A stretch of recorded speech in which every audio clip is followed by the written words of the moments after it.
It was only Phil's second trip to Venus. His first such voyage had been during the early days of interplanetary exploration.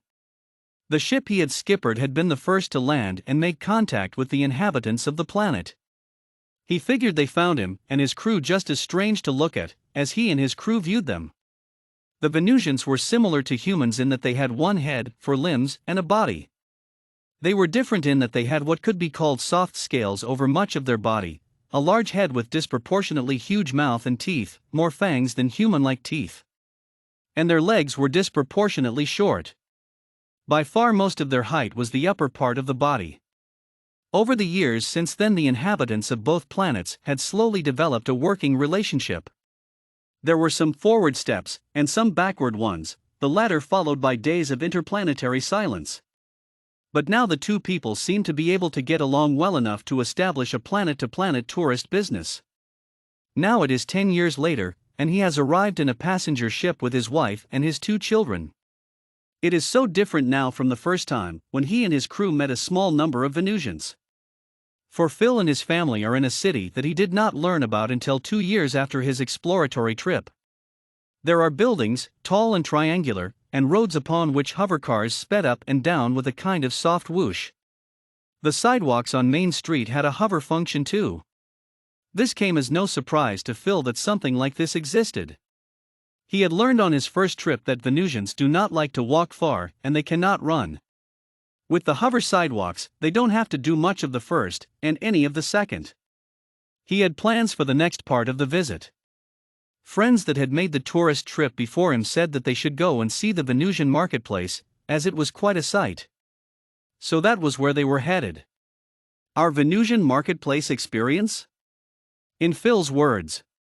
Although the kids liked looking at the triangular buildings for a little while, and the hover sidewalk amused them for a longer period of time, that too got a little old before too long. They did, however, want to see the Venusian marketplace.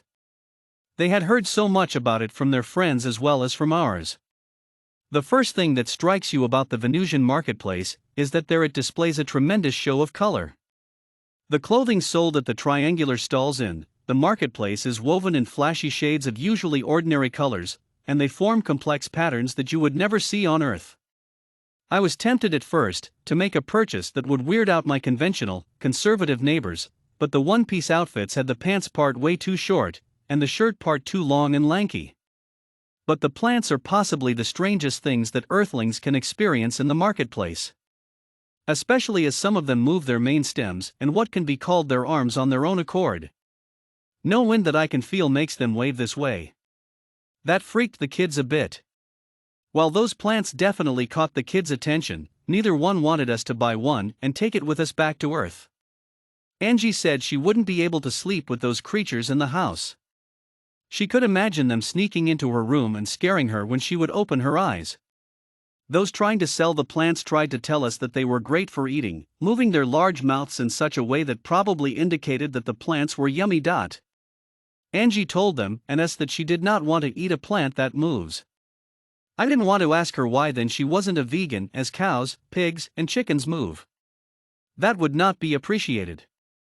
All this walking about made the 4 of us hungry. But each of the fast food places served only the plants that Angie would have nothing to do with. We were feeling that we were running out of options, and would have to wait until we went back to the Earth tourists only hotel where we were staying, when we saw a sign that gave us hope. My skills in the Venusian language are not the greatest, but I knew enough to be able to read what this one said. We serve Earth beings here. When I read this out loud, the children were enthusiastic. Finally, a place that might serve what son Ralph called real food. The kids ran to the front door. We were greeted by someone who stared at the kids for several seconds before he or she, still not sure with Venusians, spoke in halting English. Yes, we do serve Earth beings here. Are you sure that is what you want? I said that it was. Then we were directed to a table near the back and told that someone would see us shortly. I could hear some rather loud discussion in the background, but they spoke so rapidly that I could not understand what they were saying. Then, finally, someone who had the bearing of some kind of management figure approached us with careful steps.